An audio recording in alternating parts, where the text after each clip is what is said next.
NFL team can sustain long-term success if the quarterback and head coach aren't on the same page. In many cases, it's the coach who makes the quarterback successful, but in other cases, the quarterback is entirely responsible for keeping his coach employed. Here's a look at the latter as we dive into 10 instances where a quarterback saved his coach and prevented him from getting fired.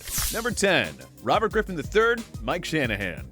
The RG3 Mike Shanahan tenure could have been something special. It's a shame it didn't last long. At the same time, if it weren't for Griffin's arrival in the first place, Washington football fans wouldn't have experienced that thrilling 2012 season. Shanahan was hired as Washington's head coach and vice president of football operations ahead of the 2010 season. Having won 2 Super Bowls as head coach of the Denver Broncos, Shanahan's arrival came with plenty of hype in DC. But Shanahan's first 2 years in Washington were highly forgettable, thanks to ongoing quarterback problems. They went just 11-21 through his first 2 seasons on the job. It was now or never for Shanahan heading into 2012, so he swung a trade with the St. Louis Rams to obtain the number 2 pick in the 2012 draft. This assured him a can't-miss quarterback prospect in Andrew Luck or Robert Griffin. The Indianapolis Colts took Luck with the first pick, so Washington settled on RG3, and boy was he ever a joy to watch in 2012. RG3 dazzled as a dual-threat quarterback, throwing for 3,200 yards and 20 touchdowns against only 5 interceptions. He added 815 rushing yards and 7 rushing TDs, winning Offensive Rookie of the Year honors while helping Washington capture the NFC East Division with a 10-6 record. It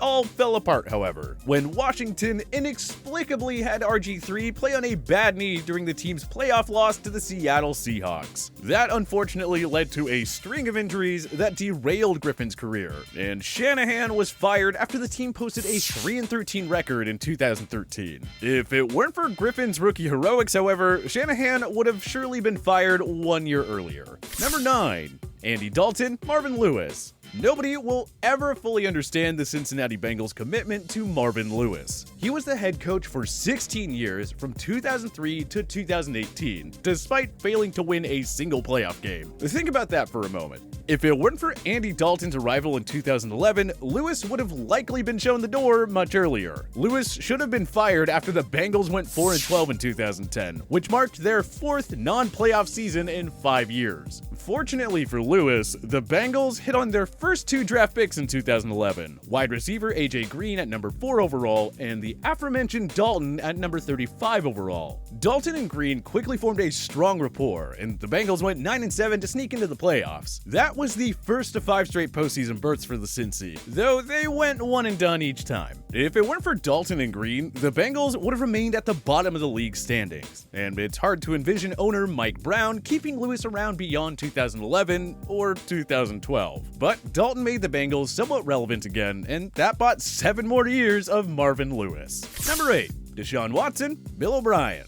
The Houston Texans went 9-7 in each of Bill O'Brien's first 3 seasons as head coach from 2014 to 2016. They won the AFC South Division crown in both 2015 and 2016, but the Texans endured early playoff exits due to lousy play from their quarterbacks. Ryan Fitzpatrick, Brian Hoyer, and Brock Osweiler never panned out, and O'Brien knew he needed a long-term answer under center. The Texans got their break at the 2017 draft, when the Cleveland Browns agreed to trade their number 12 selection in exchange for their 2017 and 2018 first-rounders. O'Brien then drafted Clemson star Deshaun Watson, who quickly emerged as, well, the greatest quarterback in franchise history. The Texans went 3-3 in games Watson started during his 2017 rookie year before he suffered a season-ending ACL tear. Houston proceeded to lose 8 of its final 9 games. Sure enough, Watson came back at full health in 2018 and led Houston to 11 wins and an AFC South Division title, and they won it again with a 10-6 record in 2019. Without Watson, the Texans would have fallen apart the way they did in the second half of 2017. The defense and offensive line have been atrocious since Watson's arrival, but he has single-handedly kept them in games. Indeed,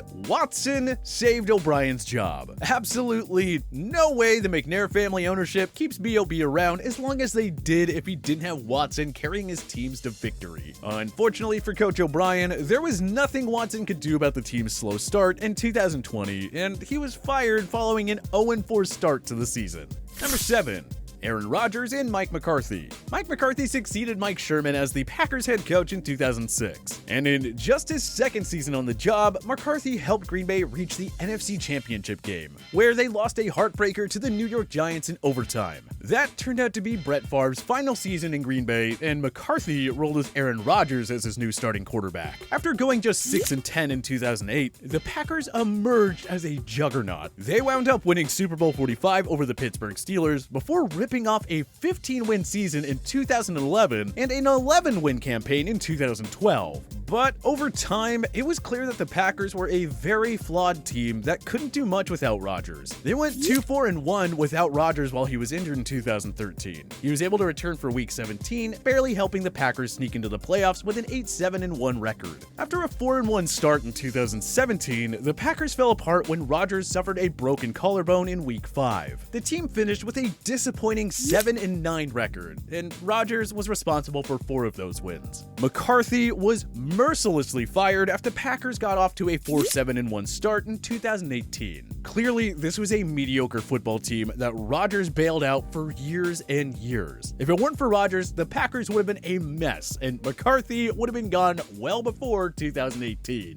Number 6. Russell Wilson beat Carroll. The Seattle Seahawks went just 7-9 in each of Carroll's first 2 seasons. Of course, 7 wins was somehow enough to win the NFC West in 2010, as everybody remembers. The Seahawks were clearly entering a period of mediocrity. That prompted them to sign Aaron Rodgers' understudy, Matt Flynn, to a 3-year, $26 million contract. But it was rookie Russell Wilson, whom Seattle drafted in the 3rd round, who took over as the starter. Wilson quickly emerged as one of the league's elite quarterbacks, taking Seattle to the playoffs with an 11-5 record. In his sophomore year, Wilson helped Seattle win Super Bowl 48 over the Denver Broncos. And with each passing year, Wilson has only seemed to get better and better. He and Carroll have yet to endure a losing season together, and they've made the playoffs all but 1 year. If it weren't for Wilson, the Seahawks would have surely remained mediocre. You've seen this defense unravel in the post-Legion of Boom era, and it's hard to imagine Carroll sticking around if not for Wilson, who brought some steady consistency to this franchise ever since they drafted him. No way Flynn, or any other quarterback for that matter, would have done for Carroll what Wilson has. Number 5. Kurt Warner, Dick Vermeil.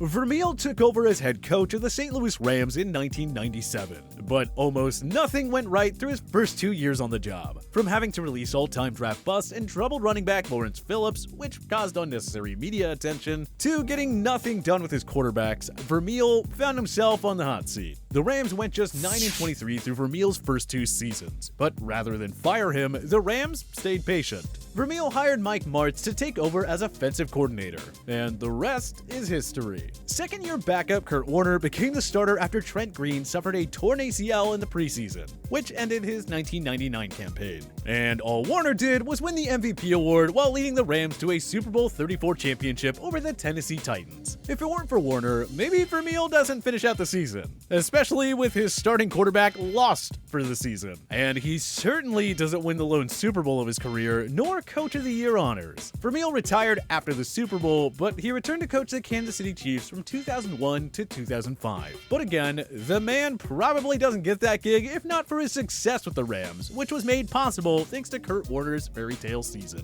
Number 4. Philip Rivers, Norv Turner. The San Diego Chargers inexcusably decided to fire Marty Schottenheimer after a 14-win season in 2006. That was the same year when LaDainian Tomlinson won the MVP award. The Chargers replaced Schottenheimer with Norv Turner, who developed a reputation as a nice guy that didn't exactly maximize the talent of his star players. The Chargers reached the NFC Championship game with Turner in 2007, where they fell to the Patriots. After that, they regressed to 8 wins in 2008. The next year, they won 13 games but fell to the New York Jets in the divisional round. Then they regressed to 9 wins in 2010, then 8 wins in 2011. Clearly, it was time for a new coach. But for whatever reason, the Chargers brought back Turner for the 2012 season. It was actually reported that Philip Rivers and other Chargers spoke with owner Dean Spanos and explained why they wanted Turner back for another year. Well, the Chargers went 7-9 and finally fired Turner following a 3rd straight non-playoff season. At least Rivers was nice enough to defend Turner and keep him around for 1 more year.